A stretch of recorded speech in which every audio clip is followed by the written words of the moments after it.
Whatever you'd I'd rather. rather look at you, I think. So we're back at the Fringe with, Maia Tassalini.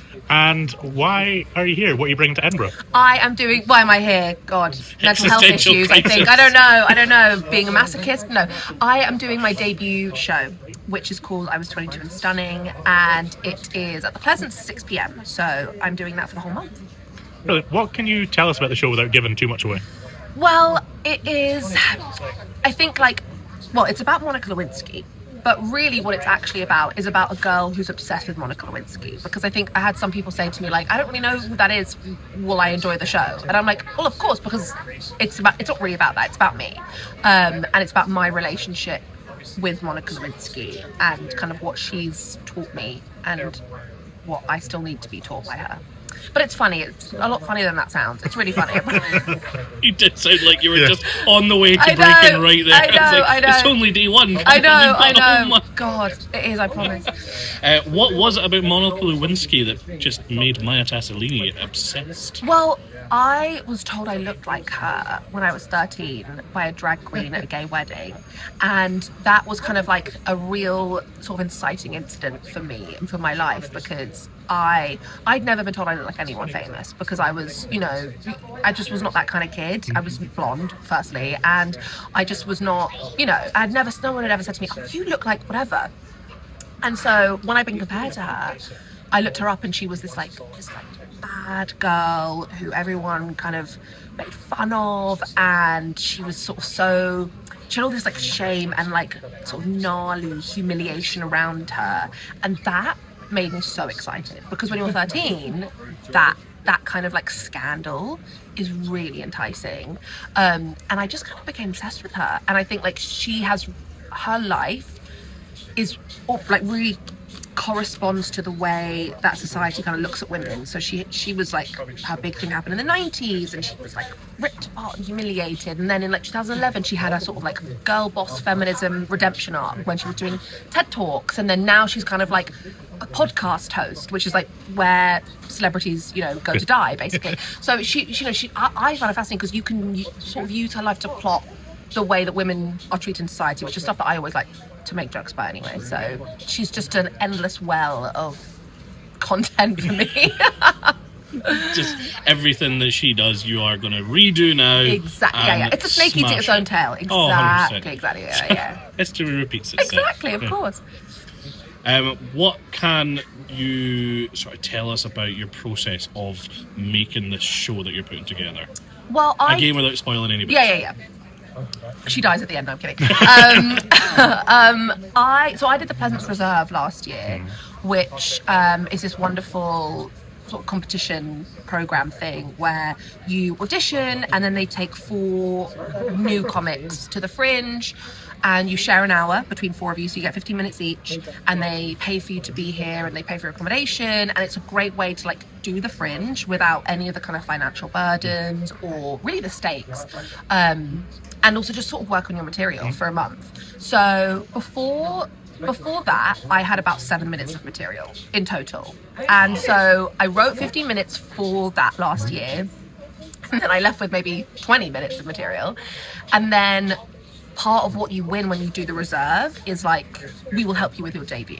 So you'll get first dibs on which room you want, and we really will nurture you now kind of for especially your debut, but we'll be there for the rest of your career. Not heavy hand, but kind of you're sort of part of this Pleasance family now. And so it was more of a case of oh shit, I sort of auditioned as a bit of a why not kind of a thing. Didn't expect to win, and then I got it. Didn't expect to sort of really enjoy it as much as I did. And then I was sort of I would be an idiot to not debut this year. So it kind of happened that way round. And everything that's happened so far has always felt like it's happened before I was really comfortable to do it. But I think also if you wait until you feel ready, you'll never do it. So I've kind of just gone, I don't feel ready to debut, but fuck it, let's do it. Because I'm supposed to be an artist. And that point of that is to try stuff and create. And if the goal is perfection, I just think that's such a useless goal as an artist. I want to do it, I want to really try, and I've spent a whole year working so hard on it. And so I was like, why not? So that was kind of the thought process of doing the debut.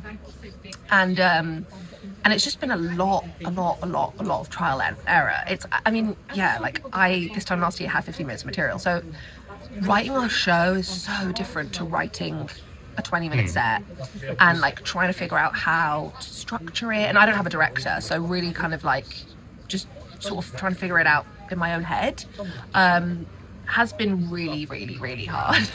Really hard, but fulfilling. So this is a bit of a personal one on the note of that. We, and I especially, have started a podcast. So I have started Where People Go to Die. Yes. And the goal was to eventually be able to do stand-up. We have loved stand-up since day one. Always wanted to do it. Have you got any advice for anyone wanting to start stand-up? Obviously, you said don't search for perfection. That's what everyone does. That is my entire fear of getting up on stage and trying to do 5 minutes is what if I don't have 5 minutes? Of course. So what would be your advice? Because you went from fuck it and here you are. Yeah. I mean, I think like, firstly, I feel all of that also. Mm-hmm. You know what I mean? I don't want it to seem like I don't feel that, because I really do. I think when I first started, I was just sort of doing the normal stuff, like where I'm from, what I look like, all that classic things of like your first 5 minute set. And it was fine. I'd done like a couple months of stand up.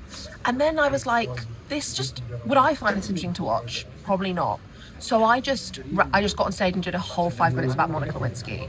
And I was like, and some people really didn't like it. But the people that did were like, that's so weird. I really remembered that. And so I think, like, rather than trying to be really funny, try and be really interesting. Because being interesting has so much more longevity than being funny. Because we can all write jokes can come, you know how to make your friends laugh, you can make a joke. But really carving out a niche and an interesting niche for yourself, that is the thing that then just like, it took, like, the second I did that, someone was like, you should enter the BBC New Comedy Awards. And I was like, what's that? Did it, got to the final. And I was never expecting that. I genuinely think it's because they were like, this is really new and it's different. Rather than like, oh, she's the funniest girl in the world. It was kind of like, this is so interesting. Why not, you know? And so that's what I would say, is I would chase authenticity, difference, interest over anything else. And that's how you are now one of the UK's big upcomers. Yeah, please tell my PR. I'm kidding. We're telling everybody. This is what we're doing. Thank you. This is why we're here, because Thank you deserve it. Like, I've seen some bits you've done.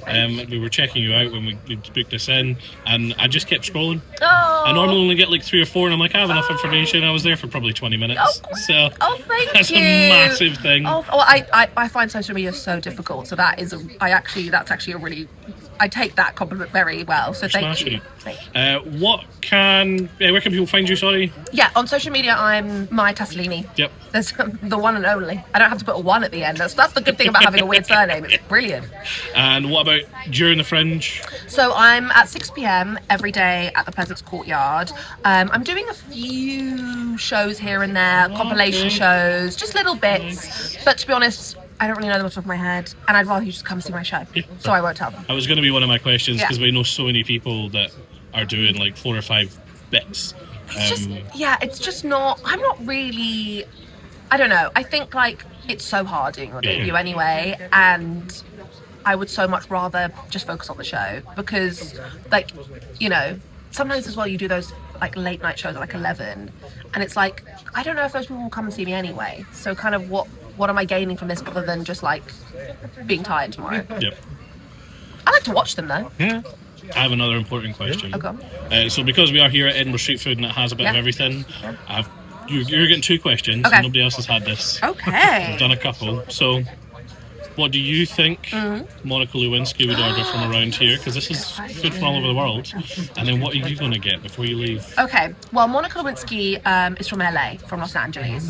And Angelinos, they love Mexican food. So I imagine she would get like fish tacos, because I love fish tacos, and I think she would get them because I think she'd be like, she's quite a studious person, so I think she'd be like, I need the omega-3. Literally, I was going to say, Exactly. She's getting them omega-3s. That's what I think. I think she'd go, I want to have a bit of fun, so I'll have a taco, but I'll make a smart decision, because Monica Lewinsky now has sort of been forced, because people are so mean to her, she's now got the redemption arc, which is great, but in a way that's just as trapping, because now she has to be like almost the most perfect person in the world, to be like, look at me, I'm not that awful person, I am so perfect and I'm so like shiny and everything I say is like clipped in perfection. And so I think she probably would, she wouldn't let herself have a crazy meal. She'd go, this is what a good girl orders.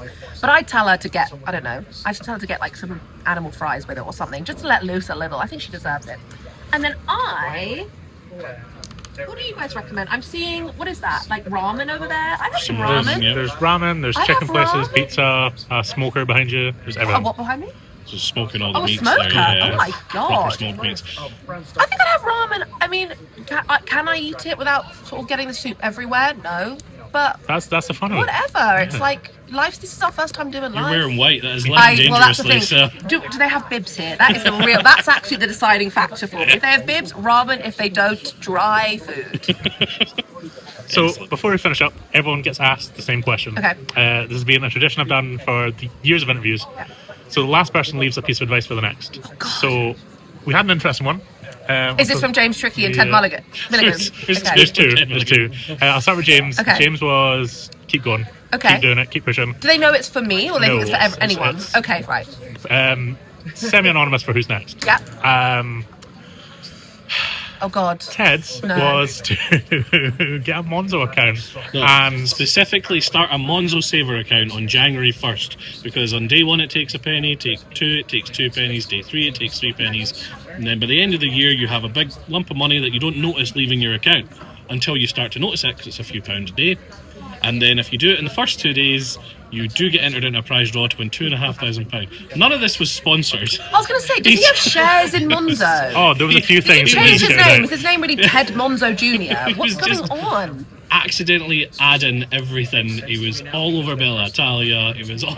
I'll tell you this: I don't take financial advice from sketch artists. How about that? Fair. So you can leave advice, you can leave a question, you can leave absolutely anything for the next person. Okay. We will ask or say it regardless. I think comics should take what they wear on stage as seriously as drag artists do. Because guess what? That's part it's of it. Show. It's a show, and you can deny it, and you can wear your old stinky t-shirt and a pair of ratty jeans. But guess what? You are Liza Minnelli, and it's almost like they think the least amount of effort they put into their, because it's so embarrassing what we're doing. Yeah. We're going on stage, we're telling jokes. It's utterly humiliating, and they're like, but if I look like I don't care, it's like, then it's cool. No, it's not cool. So don't try and be cool. Go with it. Put some fucking sparkles on, because it's a show. It's called vaudeville, guys. Let's go. Yes. That kind of leads into something that one of our previous interviews said, Craig Hill, is for comics, especially new comics, people are coming into your world, you're not going into theirs, so don't half-arse your world. Absolutely. You should see my stage, you guys. I have leopard print rugs, I come have check it out for leopard beaded print. curtains, I have a diamond lamp. I'm like, why not? Why not fill out every corner of the experience? Because you're going to be in a room anyway. You don't have a choice. So if you're going to be in that room, like you say, why not like give them the most you experience ever? And then for me anyway, that like informs my comedy. That the more I can flesh out who my persona is, I'm like, oh well, then of course my persona would have that opinion about that thing. You know, look at the stage I'm in. Of course you'd think that. So yeah, I'm like, for me that's also fun. I'm like, it's another way to really enjoy stand up, is to like find those little bits that aren't just like sitting on your own writing, because it can be really lonely. Yeah. Like sending a picture to a friend being like, which rug do you think I should get? That's great. That's so fun. I think so anyway. I agree. Final plug, nice long one. Everything for who you are, what you're doing, all of it. To Cam or to you? Wherever you're. Okay, I'll do to Cam. Okay, so it's I Was 22 and Stunning at 6 p.m. at Bunker 3 at the Pleasance Courtyard. Every day, come for the leopard print and stay for the love of the game. Thank you so much. Beautiful. Brilliant, thank you. Thanks very much. Thank you, guys.